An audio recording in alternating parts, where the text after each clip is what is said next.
Everyone's the same. Derogatory. I feel like nowadays nobody really cares enough to be themselves. Everyone wants to look the same, talk the same, walk the same. And I think the internet's existence just makes this a far more prevalent issue than it ever was. Think of all the times you've heard slang through the internet that's made its way into your everyday life, whether it be in school or work. For example, you just heard the word Riz for the first time, and now you're on your way to go use it with all your friends. And then suddenly you hear everyone in your immediate vicinity using it. Now think about how that same exact thing is happening in someone else's life. Across the world, we're interconnected in ways that wasn't possible before, and honestly should have never been possible to begin with. Let's not even go global. Let's just stay national to the United States, because that's where I live. I live in New York, and a lot of the stuff that goes on here, how people talk, what they say, how they move, doesn't fly in other cities, let alone states. Trust me, I know. But I'm sure the same goes for people in other cities as well. If you were to move somewhere else, you'll quickly realize the things you thought were normal probably aren't there. And there's a beauty to this, you know, having something that defines you and differentiates you from other people. Even within your own culture, finding small things to differentiate yourself within that too. It's like a Rubik's Cube. There's 43 quintillion different combinations. So why are so many people forming into the same ones? Like, what really is the point of being someone else? Losing your originality, becoming nothing but a clone? And the place I think this is most egregious is in so many artists coming out as clones of others, copying their sounds, sometimes even their style. And it's all for what? Most of the time you're not going to be as good as the original, so what's the point? If you sound like a worse version of Playboi Carti, for example, why would I listen to you? I could just go listen to Cardi. People seem to be so drawn to the art that appeals to them that they can't help but replicate it themselves.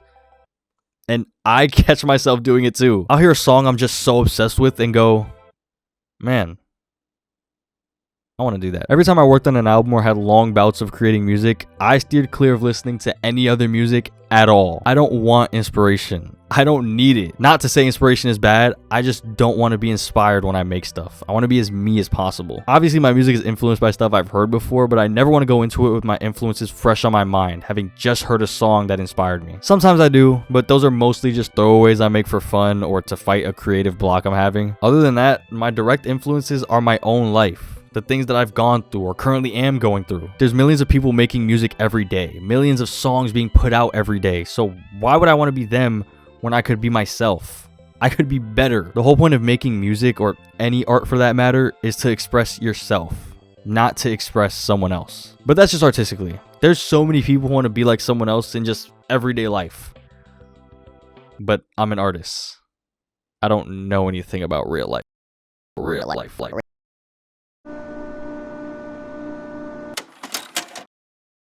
In a world where everybody wants to be somebody, who wants to be themselves? The biggest problem I have with the world nowadays is the fact that without status, you have nothing.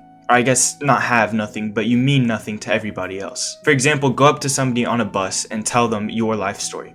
I guarantee that without numbers, they will not care. I also find it crazy how a person with status can dictate, or I guess influence, how people dress, how people talk, how people act. It's ridiculous. And I think it stems from our biological need to fit in. In the past 100 years, we have evolved exponentially, and because of this, our brains have not been able to keep up. This is a thing called evolutionary mismatch. And although I don't really know like where or when our brains are, I know for a fact that they're wired for certain conditions that don't prove true today. For example, if you're just taking a stroll down in the forest and you run into a group of people, you really have to impress them and you have to fit in, or else they could think you're a threat or think that you're useless and they'll kill you. And I know that sounds very extreme, but that's genuinely how it was. There was no law, there was nothing. You were totally in the fate of other people you ran into, complete strangers. So our brain, as an organism above all, is trying to keep itself alive. That's how every animal works. And because it's so simple and basic, that's why it's so easy to extort it. And you could do this by inventing idols that people look up to and that people adore over. Anyone else below them will basically realize that they are loved by many, and then they'll ask why, and then they'll look at their behaviors, and that's why we copy what we see online, or we copy people who are more famous than us. After you've chosen who you want to mold your personality off of,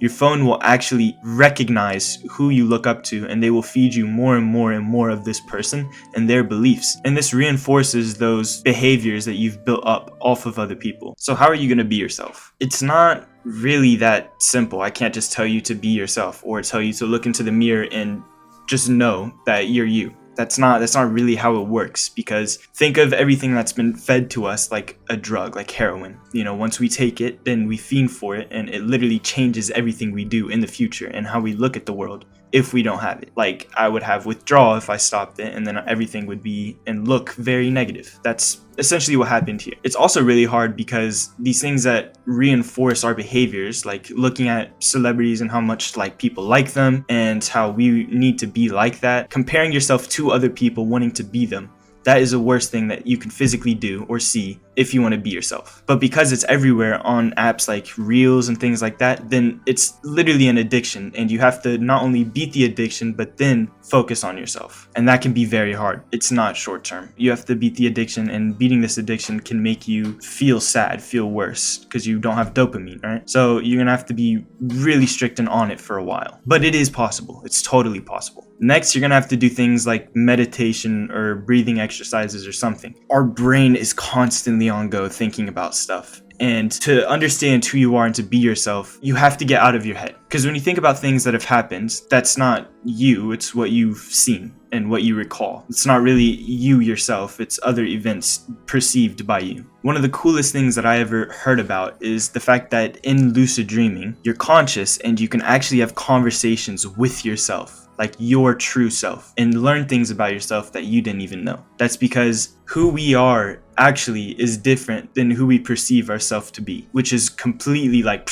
mind-fucking, but it's true. And it's because we're ever growing and we're ever experiencing things. Like, if I myself now decided to make every decision in the future exactly how I would make it now, then my future would be weird, obviously, because I'm not maturing with my thoughts. But our brain is stuck on past events that it makes it hard to mature. It'll be a slow climb to being yourself. You're gonna probably have to meditate for a few weeks before your mind can actually start to clear up. And if you're anxious or other things or on medicine, then it can look different to you. But I strongly encourage every single one of you to be yourself, because there's no point in trying to be other people. You were made completely different and completely personalized in your own way. So why would you ever give that up? Why would you want to be something else? Why would you want to be someone else? I think a lot of people don't give themselves time to understand the beauty that they are. If you're too quick with your own decisions to label yourself as anxious or scared or not funny, then you'll miss out on all the times where you're the complete opposite. So yeah, I wish you guys the best of luck, and just remember, no amount of anxiety will change what is already set in course.